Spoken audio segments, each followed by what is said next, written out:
From the Bangladeshi fans, they're really good fan base. বাংলাদেশের জার্সিতে এবার কি দেখা যাবে ম্যানচেস্টার ইউনাইটেডের এক সাবেক ইউথ ফুটবলারকে? নাম তার অ্যাডাম আব্বাস।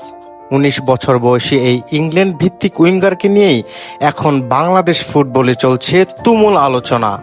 সবচেয়ে চমকপ্রদ তথ্য, অ্যাডাম আব্বাস একসময় ম্যানচেস্টার ইউনাইটেডের ইউথ সেটআপের অংশ ছিলেন। এরপর খেলেছেন বার্নলি আন্ডার-18-এ। বর্তমানে তিনি ইংল্যান্ডের ওয়েদেনশো টাউনের হয়ে খেলছেন এবং তার মূল পজিশন রাইট উইঙ্গার। আরও অবাক করার মতো বিষয়, অ্যাডামের মায়ের দিক থেকে বাংলাদেশি শিকড় আর বাবার দিক থেকে রয়েছে জামাইকান নাইজেরিয়ান হেরিটেজ। বিএফএফ তার ভিডিও ফুটেজ ও বায়োডাটা দেখে বেশ ইমপ্রেসড হয়েছিল এবং তাকে বাংলাদেশ আন্ডার-20 ক্যাম্পে আনার উদ্যোগ নেয়।